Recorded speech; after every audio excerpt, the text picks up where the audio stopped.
मुझे खामोश देखकर हैरान क्यों होते हो दोस्तों? कुछ नहीं हुआ, बस भरोसा करके धोखा खाया है। जिंदगी को हमेशा मुस्कुराकर गुजारो, क्योंकि आप नहीं जानते कि ये कितनी बाकी है। एक वायरस मेरा कीमती खजाना ले गया, दोस्तों के साथ बैठे हुए जमाना हो गया। परमात्मा भाग्य नहीं लिखता, जीवन के हर कदम पर हमारी सोच, हमारे बोल तथा हमारे कर्म ही हमारा भाग्य लिखते हैं। अगर मनुष्य अपराध करने से पहले ये विचार कर ले कि इसका अंत कितना कष्टकारी और पीड़ादायी होगा, तो ना ही तो अपराध होंगे और ना ही अपराध करने की भावना जन्म ले पाएगी। गीता में भगवान श्री कृष्ण ने कहा है कि जो व्यक्ति सच्चाई के रास्ते पर चलता है, उसके जीवन में परेशानी ज़रूर आती है, लेकिन उसकी नाव कभी डूबती नहीं है।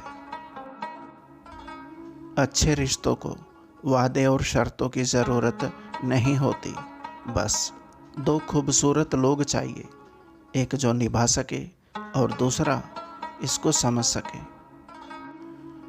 बेहद हदें पार की थी हमने कभी किसी के लिए, आज उसी ने सिखा दिया हमें हद में रहना।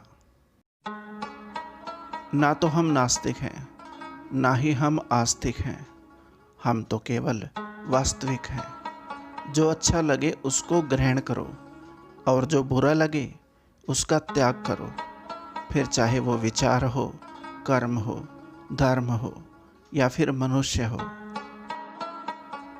खुद के लिए एक सज़ा चुन ली है मैंने, तेरी खुशियों की खातिर तुझसे दूरियां चुन ली है मैंने। किसी ने मुझे सिखा दिया कि हद से ज़्यादा किसी को चाहना बुरी बात है। गलतियां तो बहुत हुई लाइफ में जनाब, लेकिन सबसे ज़्यादा नुकसान लोगों को ना पहचानने का हुआ। कभी फुर्सत मिले तो इतना ज़रूर बताना कि वो कौन सी मोहब्बत थी जो हम तुम्हें ना दे सके। कोई इल्ज़ाम रह गया हो तो वो भी दे दो, पहले भी हम बुरे थे, अब थोड़े और सही। मैंने तुझे हमेशा खुश रखना चाहा, लेकिन अगर मुझसे कोई अनजाने में गलती हो गई हो तो मुझे माफ़ कर देना। बड़े सुकून से रहते हैं अब वो मेरे बिना, जैसे किसी उलझन से छुटकारा मिल गया हो।